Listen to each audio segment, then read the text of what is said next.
Hello. It's been a while since the last time I spoke to you about Jacob Prasch, and a number of people have written to me asking when was the next part coming out. And it's been delayed for a number of reasons.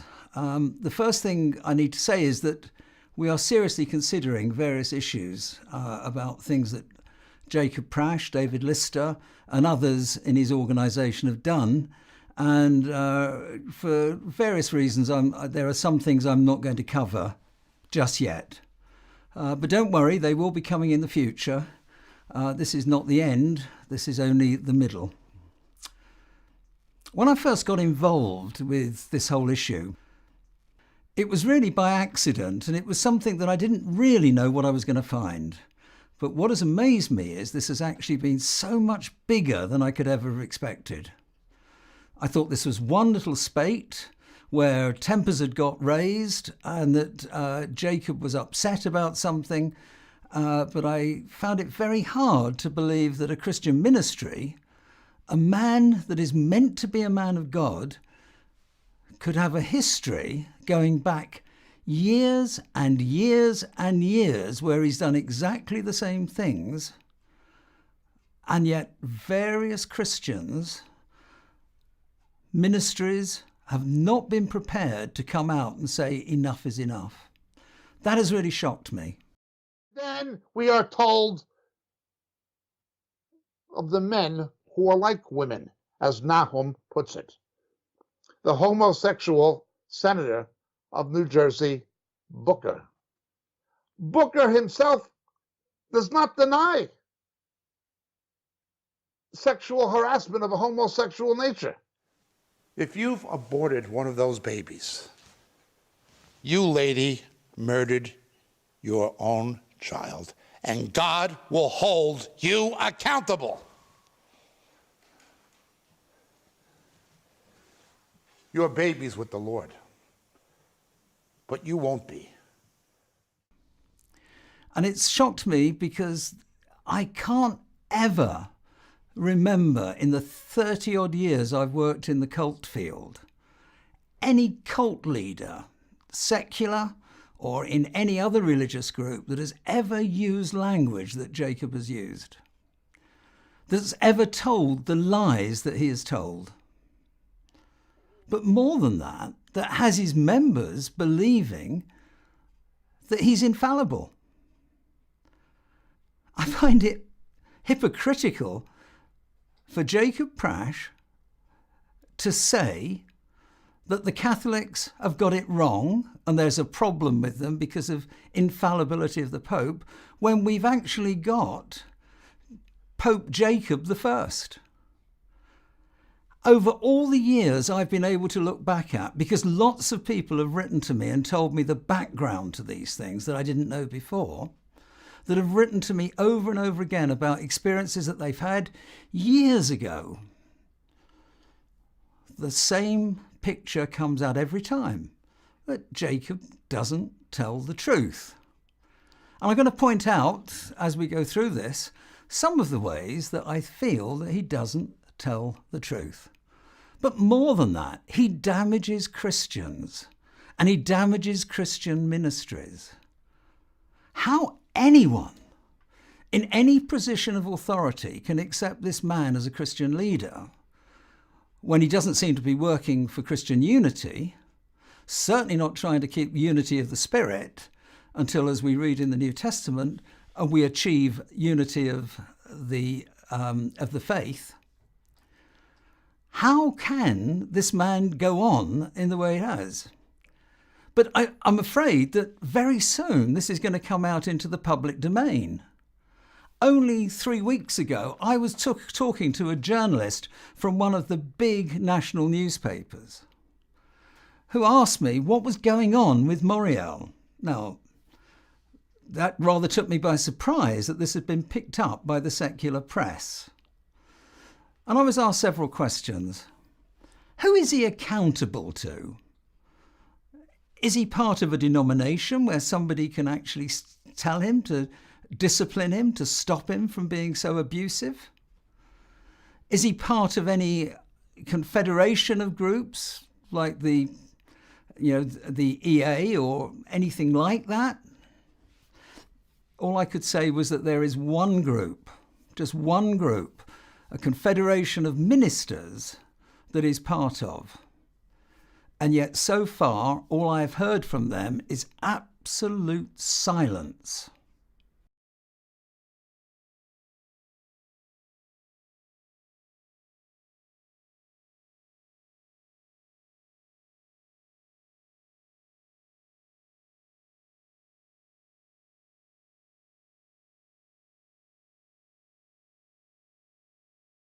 Pastor Bill Randalls did actually make a comment online about how he disapproved of what was being said, and in fact in support of Deborah and Stuart Menelaws.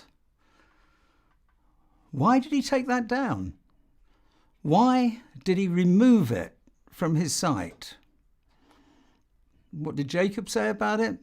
They're so pleased that that he's no longer attacking Jacob. I spoke to Bill Randalls. I sent him emails, and he said, "Please don't get me wrong. I still don't think that what Jacob's been doing is right, but he is an old friend, and I should have thought much more carefully before going public with it." Bill, this has been going on for years. Why aren't you now ready to call a spade a spade? Anyway, let's get on to what I want to talk about. One of the things that interested me was I got a lot of emails, as I said, many of them complaining about Prasch and things that they'd done to them.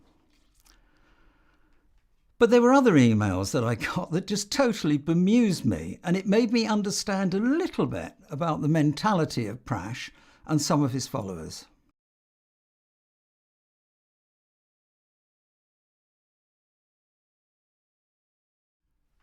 One, for example, told me that he was praying that God would curse me. Curse me? This is a Christian saying to another Christian that he's praying that God would curse him. We are told in the New Testament that we're to love our enemies, to pray for our enemies.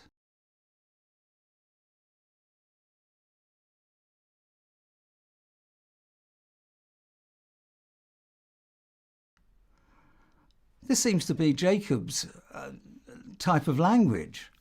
Abuse, not only abuse, but condemnation, judgment, without ever thinking about what the issues are. Either you are an ignoramus or you are a liar, Todd Friel.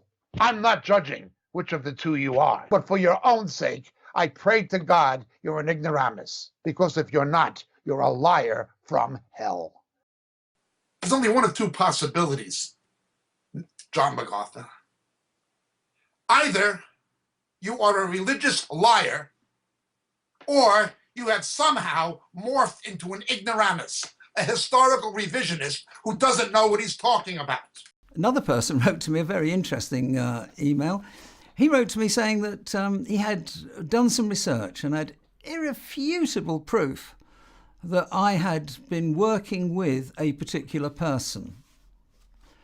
And that was very interesting because I didn't even know the person's name. I'd never met them. I'd never spoken to them. But he had proof that I was actually working with them to damage Jacob Prasch. That is amazing. How could somebody say that? Either he was lying or he was trying to track me into saying something. I don't know. A third person wrote to me telling me about all his wonderful degrees as a scientist, and then told me that basically that I was an evil person. And I actually wonder, as a scientist, I would have thought he would have asked to see the evidence. That's what scientists do, don't they? So for that person, whoever gave you your degrees and wherever you got your great scientific qualifications, I'm rather worried that they didn't teach you to check out evidence.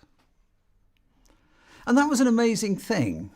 So many of the people that wrote in support of Prasch Well, none of them, as far as I can remember, asked to see any of the evidence.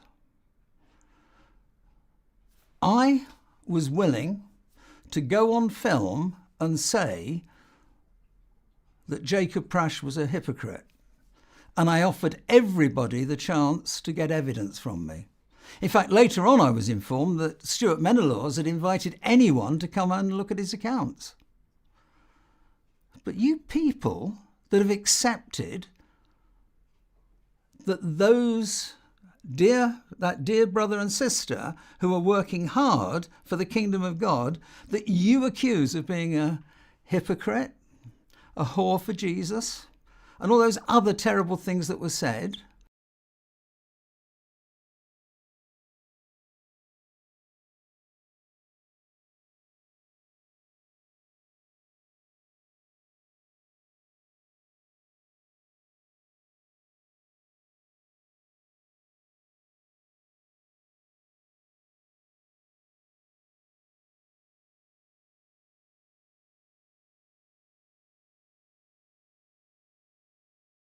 But not only that they were making money and they were heretics, you never bothered to actually check the evidence out. That I find totally amazing. And I think that in the days when we are told there are going to be more and more false teachers coming up, we had better start checking out things rather than just accepting what people like Jacob Prasch says. Now, some of the lies he's told, particularly about me, the thing that he never does, of course, never uses an ad hominem argument, never attacks the person. That's all he did to me, was attack the person. Those I'm going to cover in another place, where there will be a chance for him to give his evidence for what he's accused me of. But there are plenty of other lies that I want to address. I got a phone call on the day before Christmas Eve from Amos Farrell. He told me that I had written something that was actually could be seen as blackmail against Jacob Prasch. I had sent a letter to Bill Randalls. Bill Randalls had asked me if it would be okay for him to forward the content to Jacob Prasch. And I said yes. I have no problem with Jacob Prasch seeing what I've written. So it raises a question. How does a private email get into the hands of someone called Amos Farrell? I wrote to Bill Randalls and I said to him, Bill, have I in any way tried to blackmail you or Jacob Prasch? And he wrote back and said, no, you haven't. Just after that, David Lister sent me an email. And the email was a copy of a letter that he was sending out as a Christmas greetings to all the supporters of Moriel. And it was fascinating for a couple of things. And I'm going to raise those in a minute when we come to some of the lies. One of the things that he stated very, very clearly was that Moriel UK has nothing to do with Moriel US. Did you know that? That the two organisations are extremely separate. So just bear that in mind because I'm going to come back to that in a minute. I wrote a reply to David Lister concerning his email, pointing out that what he had written was actually defamatory and that he had done something that was really very, very silly. The next morning, I got a call from Jacob Prasch.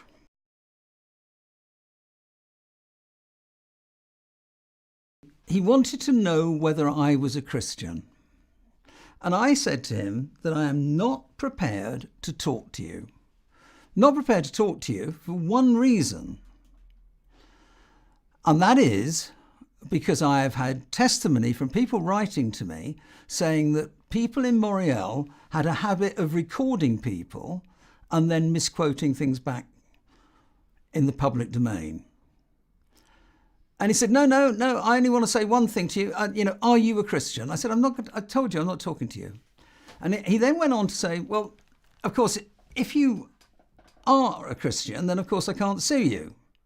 And I said, look, please feel free to sue me. I'm quite happy to be sued. There is not one thing that I have said that I will not stand by in a court of law. So sue me. Please do it.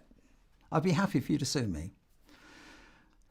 He paused and said, well, of course, I could sue Catalyst because that's not a Christian organisation. And I said, look, Jacob, please sue whoever you want, but I'm not talking to you on the phone. I put the phone down.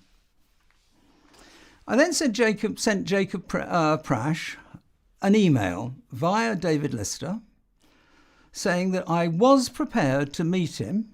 However, there would be a condition that there would either be a witness or it would be at my solicitor's offices, my lawyer's offices, for you who are American.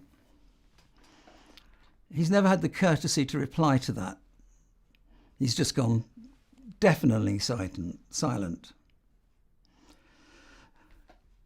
I have been waiting for that writ to arrive because that would become very interesting, and that would then open up things that would come into the public domain that I'm sure Jacob wouldn't want to be in the public domain. Anyway, let's get on to some of the lies that have recently been told. As I say, I'm not going to mention the ones that have been said about me, because as far as I'm concerned, they will be dealt with, and believe me, they will. The first thing that Jacob has been saying is that, they say that Moriel doesn't publish their accounts. Of course they do. They're all on the internet. Well, that's very interesting, because Jacob, the only thing that you publish are the returns of an organisation exempt from income tax. Now, this is not accounts. It is a questionnaire that is filled in by your organisation and sent to the American Inland Revenue Service.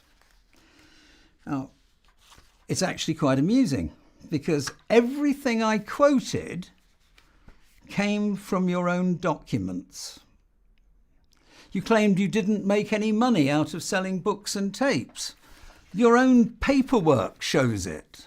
The other thing that David Lister has told me, which I've already alluded to, and that you have also stated, is that Moriel US has nothing to do with Moriel UK. Well, that's fascinating. So a question for you, Jacob, I'd love you to answer.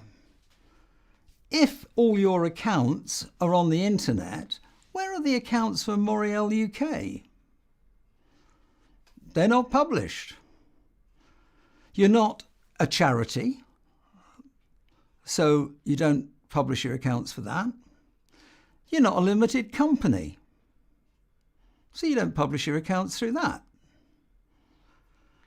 In fact, I don't even know what Moriel UK is.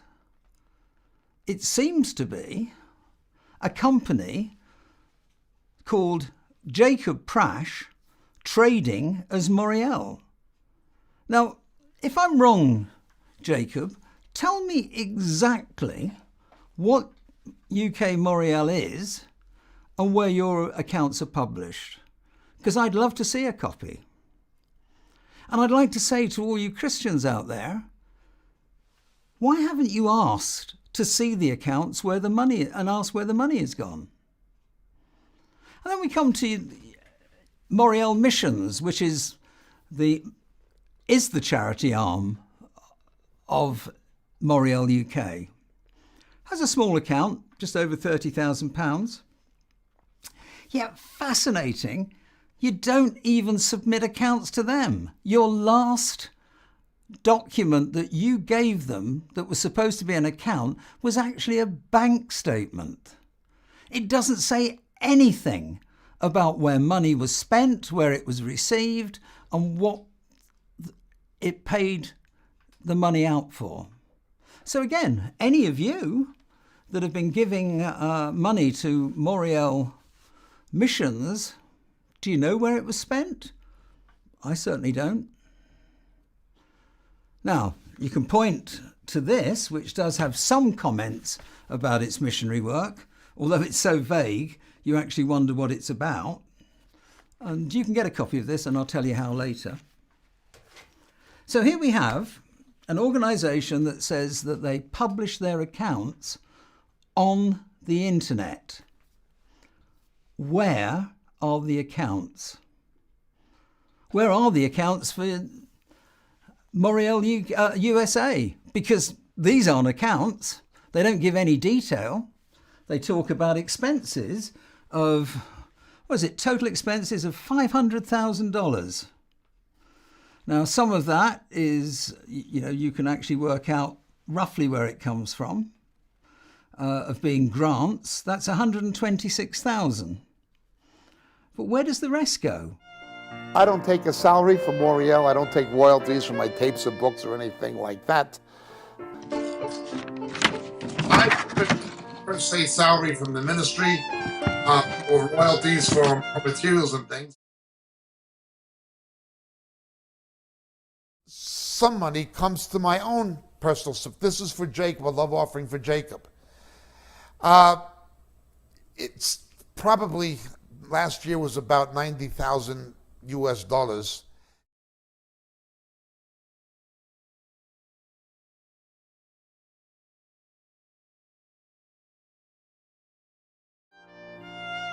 I don't take a salary from Moriel. I don't take royalties from my tapes or books or anything like that. Where does all the rest that makes up $500,000?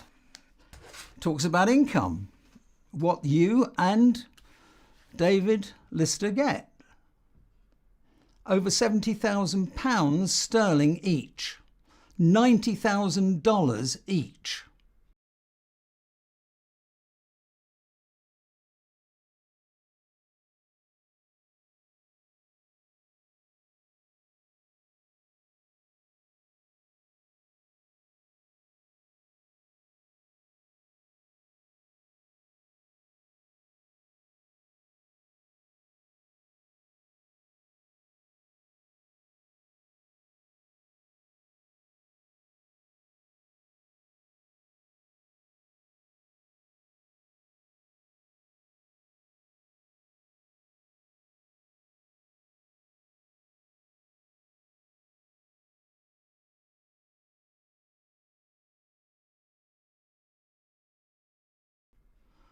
But there's another question. All the money that was donated by all the churches in the UK and individuals in the UK that sent or came to your conferences and heard you speak and gave money to it, what happened to that? Where's that gone? Has it been disclosed to the American IRS? Of course not. It certainly doesn't appear in the accounts or the document that you sent. Secondly, where did it go? Did you pay any money to the UK? Because you've kept on saying that you don't actually live in the UK, of course. Well, that's, of course, a bit of a strange thing, isn't it? Just a few weeks before you wrote to me, or David Lister wrote to me saying that you didn't live in the UK, there was an email saying that you did live in the UK, that you yourself had sent. Now, what is a lie? Well, a lie has to be, one of those has to be a lie. Do you live in the UK or do you live in the United States? My name is Jacob, and I have legal ID saying my name is James. To apply for an American passport as an expatriate and to have obtained British residency and right of abode in Great Britain, I have to show all names that I use legally, James Jacob.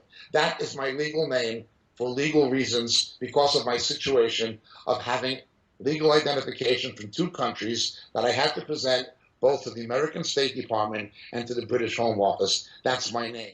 What happens to all the money that comes into the UK? Who pays for the houses that you've rented in this country? There are serious questions, Mr. Prasch, that you need to answer before you start accusing other people. Now, another lie that you told, which I find even more fascinating, you said to the Menelaws, or you said about the Menelaws, that they don't publish their accounts. That is a downright lie. They're a limited company. Their accounts have to be published at Companies House. Anyone can get onto them via the internet. But to make it easy for you, Stuart and Deborah offered you the chance, anyone, to come and look at them, to ask them any question they wanted. Did you bother? No, you just come out with lies. And then we get on to the other lies. Another thing that you've said, Mr. Prasch, is that Moriel alone bought $150,000 to $200,000 worth of the Daniel Project. And you say that your accounts prove it. Well, let's see these accounts. Let's show us this. And if the selling of them is what you report in your document that you gave to the IRS in America, it shows that you bought things and sold them for 5 times the value.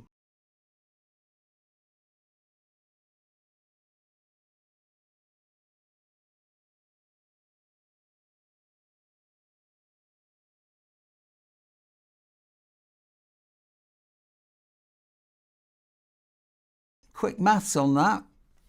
Well, you must have made an awful lot of money, about $1 million out of it. So who's the one that's whoring Jesus? Now, I'm using the logic that you kind of use. Of course, there's no proof of that, because I haven't seen any proof that you actually even bought that number.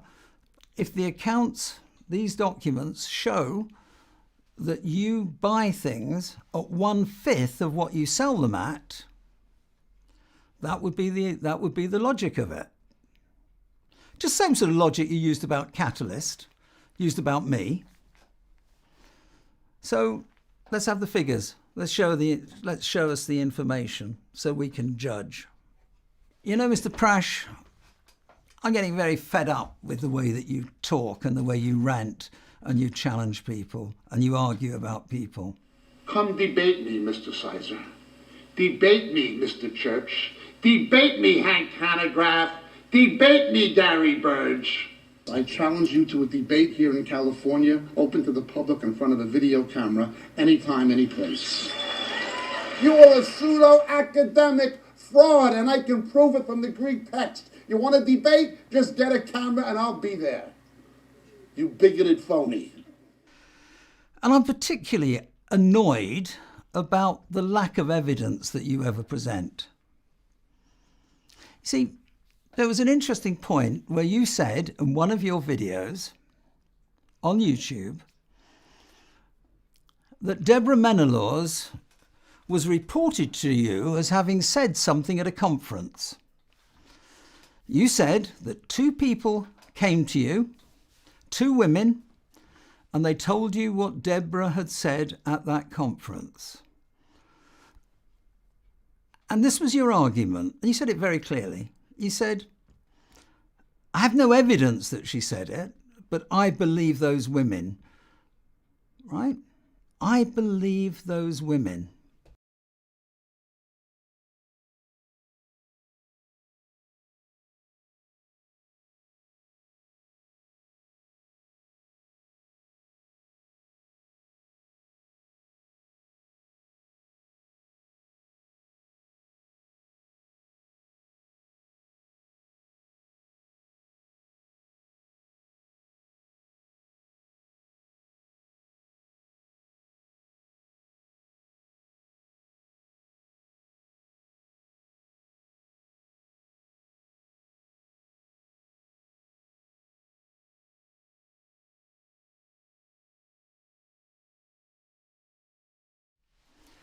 Well, do you know something, Mr. Prasch? I've had some people talking to me about you, and I'm going to use exactly the same argument. I've had quite a number of people tell me that you have a weakness for Jack Daniel's whiskey. That was the Jack Daniel teaching. And you have a problem with single malt Scotch whiskey.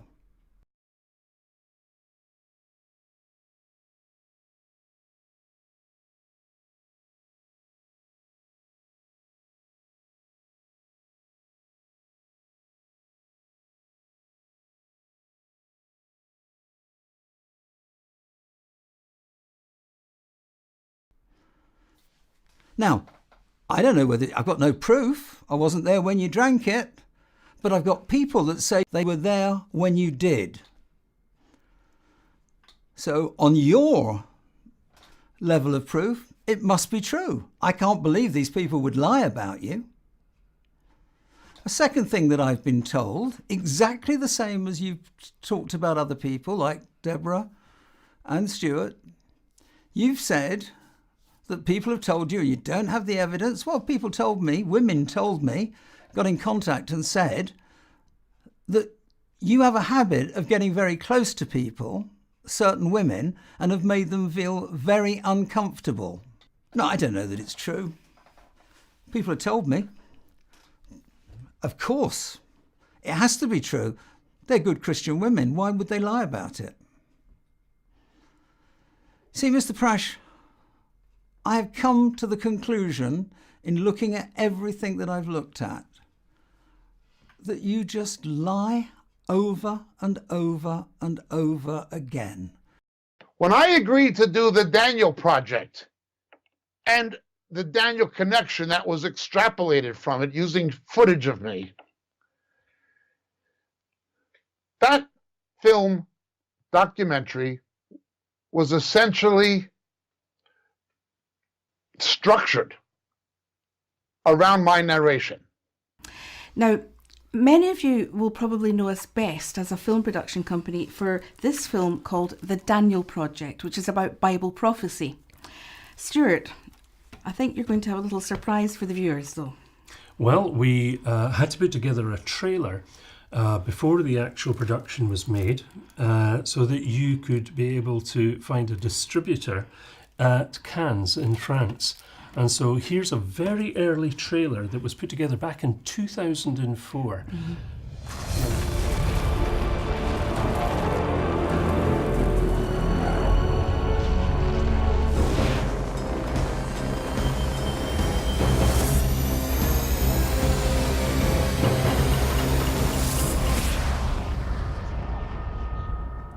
Well, that was a very dramatic trailer, and it really does bring back memories of how this all began way back in 1990 with our first biblical documentary called Cup of Trembling, Countdown to Armageddon.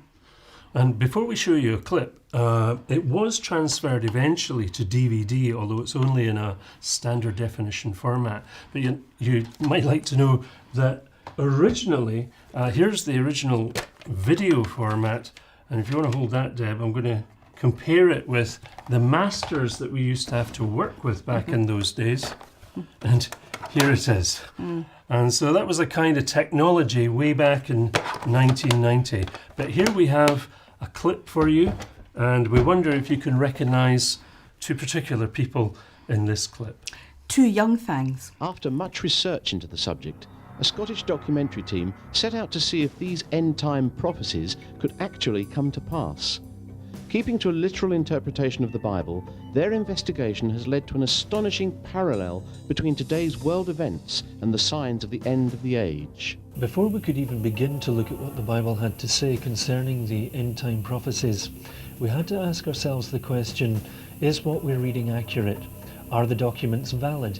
Or are they just a collection of myths and philosophies? I understood it would be a Christian evangelistic project that would be taken into the world.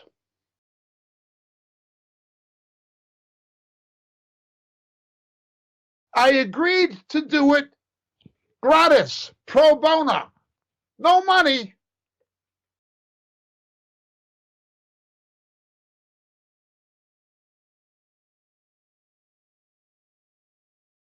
As unto the Lord for the sake of the gospel.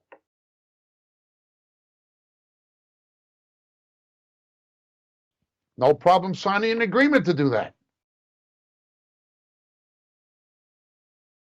But I had no idea someone was going to pull a Pat Robinson and sell it to the secular world.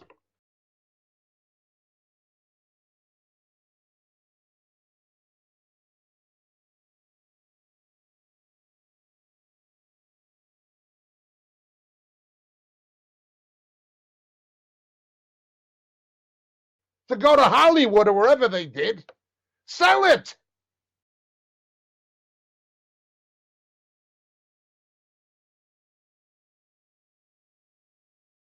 How much did they sell it for?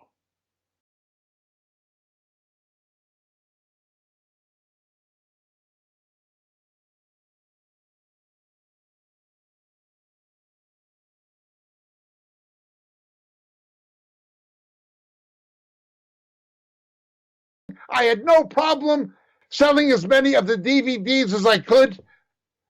No problem. I wanted to do it for the sake of the gospel.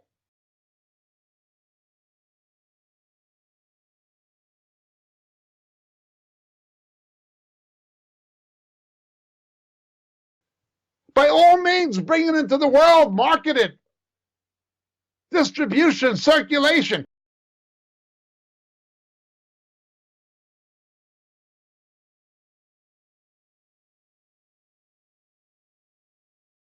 These people just use the gospel and Jesus and the return of Christ to get money. That's what the world would think.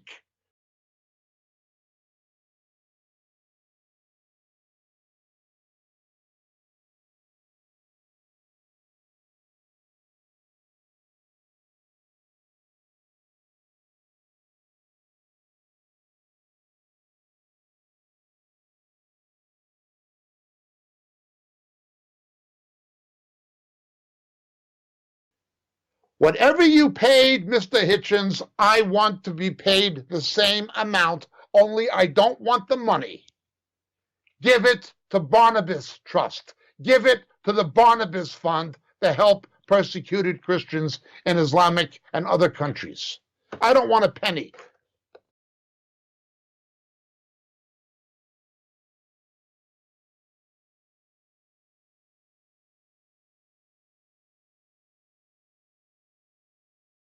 Another thing that you've said, Mr. Prasch, is that Moriel alone bought $150,000 to $200,000 worth of the Daniel Project.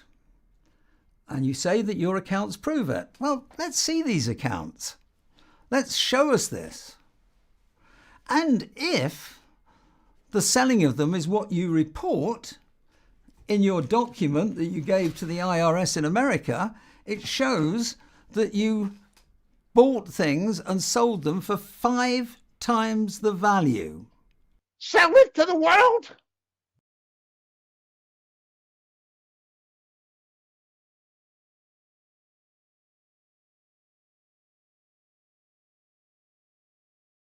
Now, another update on the feature film front, the Daniel Connection. And we've just been told by the distributor that viewers in all the major English-speaking countries, which includes the USA, Canada, UK, Australia, New Zealand and others, will be available to view in HD or perhaps even in 4K, which it was originally filmed in.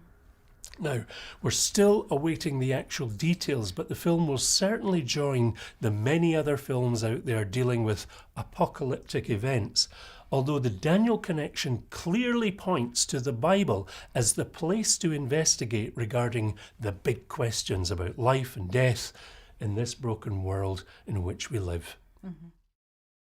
It's really exciting. Now, apparently, according to one aforementioned rather dubious source, the Chinese who acquired the rights to the film have stopped everyone in the rest of the world from being able to see it. It was sold to Hollywood. And then from Hollywood, it sold on to China. Now, I have no idea how they came to that. What do you reckon, Stu?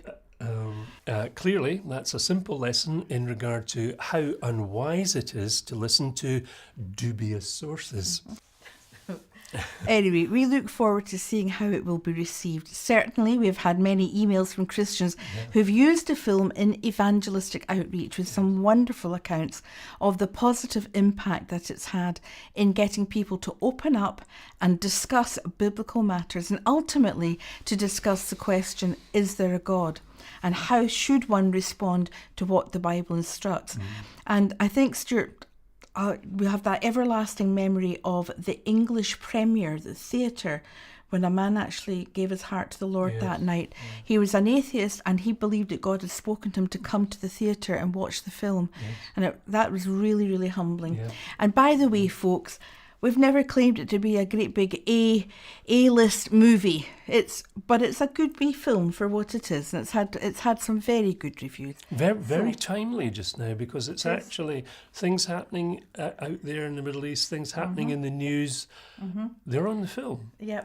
So it's all to do with God's timing.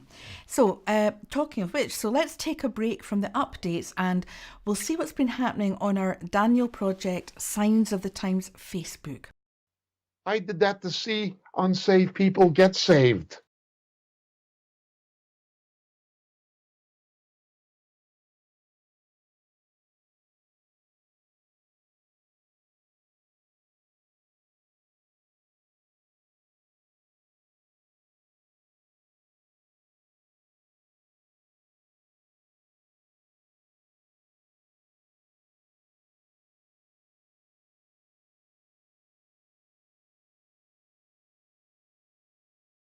What we're talking about here is slander and libel against Christian ministries that are seeking to reach the lost and bring them to Christ.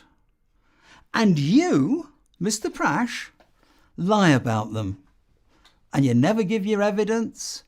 But if you think that if you keep on saying it long enough, everyone will believe you.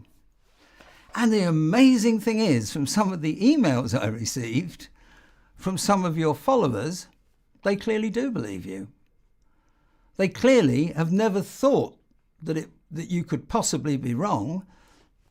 Not Pope Jacob I, not the only infallible Christian there's ever been in the world. Mr. Prasch, it's time that you stopped doing what you're doing. You are not appointed by God to challenge everybody and attack everybody. You are going to be held accountable for all the damage you've done and for every ministry that is being blessed by the Holy Spirit that you attack and accuse to have the spirit of the Antichrist, the spirit of Jezebel or the spirit of Ahab or all the other spirits that you talk about. You are condemning what God is doing. But more seriously, for you Christians out there, for all of you that are still supporting this man, why do you not realize that by giving him money, by supporting him, by accepting his lies without even checking them, you are holding yourself accountable before God for the damage you are enabling him to do? I really, really worry about you. And I pray for you that God would drop the scales from your eyes and make you realize what's going on. Touch not my anointed. I don't have anything in my brain. Because unless this stops, the damage to the body of Christ is enormous. When I have a leading journalist from one of the national newspapers start asking me questions about what's going on in the church, some of you are going to feel very, very embarrassed. But more than that, Christ is being damaged. The body of Christ is being damaged by what you're allowing. So I urge you to think very carefully about what you're doing. And if anyone wants to invite him to their church, I have to say, I do not understand that at all. Be aware that God will hold you accountable.